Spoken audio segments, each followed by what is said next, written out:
Hi అండి. నమస్తే. నేను మీ జయశ్రీ. ఈరోజు కారం పోస్ట్ చేసే విధానం చూపించాలనుకుంటున్నాను. ఇది చిన్నవారికైనా, పెద్దవారికైనా సరే ఎవరికైనా తినాలనిపించేట్లుగా ఉంటుంది. ఇక్కడ నేను బియ్యం పిండి ఒక గ్లాస్ తీసుకున్నాను. రేషన్ బియ్యం తీసుకున్నాను. 2 గ్లాసులు శనగపిండి తీసుకున్నాను.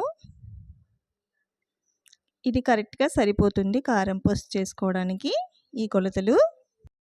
దీనిలో తగినంత సాల్ట్ వేసుకోండి. సాల్ట్ వేసుకొని ఈ పిండి మొత్తం కలిపేయండి. దీనిలో కొంచెం కొంచెంగా వాటర్ వేసుకొని ముద్దలా కలిపేయండి. నేను ఏమాత్రం కారం వేసానండి. మీకు కావాలనుకుంటే ఇంకొంచెం వేసుకోవచ్చు. ఇలా చిన్నగా హోల్ ఉన్న దాన్ని తీసుకొని జంతికలు వేసే దానిలో 2 ముద్దలుగా ఇలా పెట్టేసేయండి. మరీ గట్టిగా కలపకండి, సాఫ్ట్గా ఉండేటట్లు చూడండి. చెయ్యి తడి చేసుకొని దీనిలో వేసేసుకుందాం. దీన్ని ఫుల్గా వేసేసుకుంటే మనకి వేసుకోవడానికి సరిపోతుంది. ఆయిల్ బాగా వేడెక్కిన తర్వాత వేసుకోండి.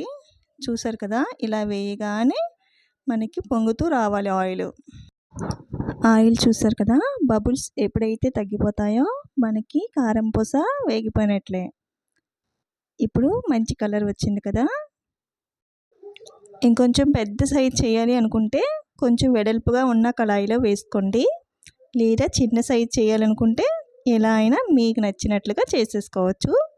చూసారు కదా, నేను ఇక్కడ అన్నీ వేయించేస్తున్నాను. ఈ కలర్ వచ్చే వరకు వేయించుకోండి, చాలా బాగుంటాయి.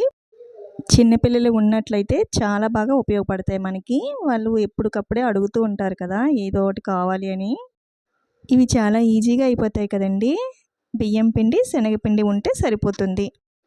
కొత్తగా నేర్చుకునేవారైతే తప్పకుండా ట్రై చేయండి. నచ్చితే లైక్ చేయండి, సబ్స్క్రైబ్ చేసుకోండి, బెల్ ఐకాన్ ఆన్లో ఉంచుకోండి. Thanks for watching.